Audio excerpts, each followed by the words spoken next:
Hey everybody, today's video is all about understanding the top 3 causes of lower back pain and sciatica. I'm going to go through all 3 of those top causes today and help you understand when you're trying to get to the root cause of your back pain and sciatica before you start treating it, how to figure out which of these structures are involved. So the reason I'm kind of circling back to this video a little bit late in the game, I guess, is because I was looking through some of my other YouTube videos that were getting a lot of likes and comments and questions, and I talk about these top 3 causes individually in those videos. But I've never really put them all together and said, hey, here's all 3 of them, and now you can go and look at individual videos for how to self-test for each of the top 3 exercises for each of these top 3 causes. So as you can tell, my favorite number is 3.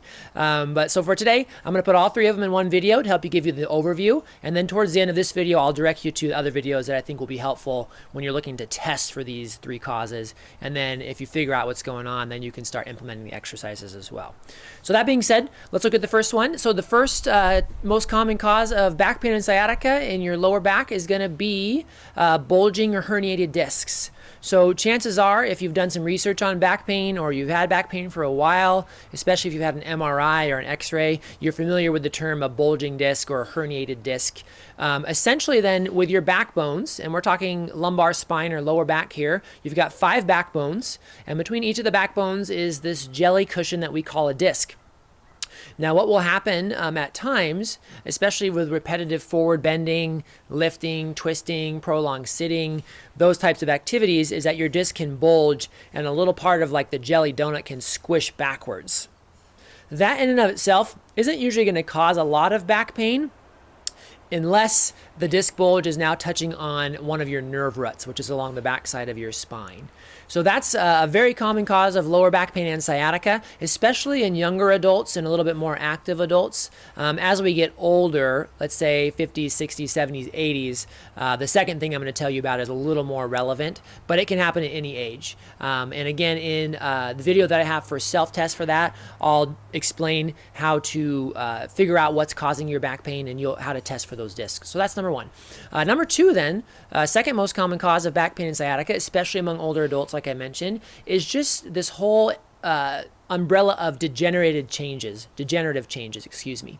So you've got things like arthritis and osteoarthritis and stenosis, DDD, which is degenerative disc disease, DJD, which is degenerative joint disease. All of these things that a lot of times you can just kind of think of as general wear and tear of your spine over time, a lot of compression, a lot of force going through your spine over the decades, torsional forces, again, the lifting, the carrying, all the sports you've maybe done, running, cycling, all these things that can start to beat up on your spine.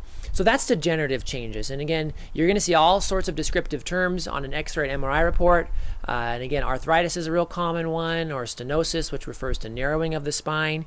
And that can cause back pain in and of itself, which is typically back pain right in the middle of your lower back, especially with prolonged standing, and sometimes with prolonged walking as well. And it can cause sciatica type pain, which is that pain coming down the back of your legs, if it's, again, encroaching on a nerve root and putting pressure on a nerve root.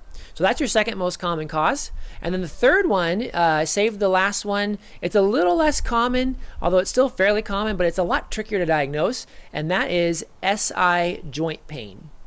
SI stands for sacroiliac, so SIJ, SI joint, however you want to see it. That pain is usually fairly well localized along the back of your pelvis, those 2 little divots on the back of your spine, lower down towards your pelvis. Those are your SI joints. Again, I explain more in other videos in terms of how to diagnose this, how to treat it, self-treatment, self-correction techniques. Like I said, it's trickier to do on your own, and it's harder to diagnose because it won't show up on an X-ray and it won't show up on an MRI. And a lot of physicians, especially even physical therapists, aren't really that skilled in diagnosing and treating it. So again, it's SI joint pain. Usually it's going to be localized back pain. It could cause sciatic pain if it's associated with another muscle imbalance, like a piriformis muscle syndrome, which is going to put pressure on that sciatic nerve. So that's what I consider the third, kind of round out the 3, the third most common cause of back pain and sciatica is that SI joint pain. So again, we've got bulging or herniated discs as number 1, that whole slew of degenerative changes as number 2, and then SI joint pain as number 3. Like I said, I'm going to link some videos at the end of this one to kind of keep you going along the path of helping you understand what's causing your pain. Again, you want to understand the root cause of your pain or the structures involved before you start trying to do certain stretches, exercise, hands-on techniques, whatever it is you're trying to do to get on top of the pain. So I hope that helps. Again, I'll link into other videos and playlists to try to help you continue this thread and really figure things out. And as always, I hope you enjoyed the video, and I would certainly appreciate a like or a comment, question below, and make sure to subscribe while you're here. Thanks for watching.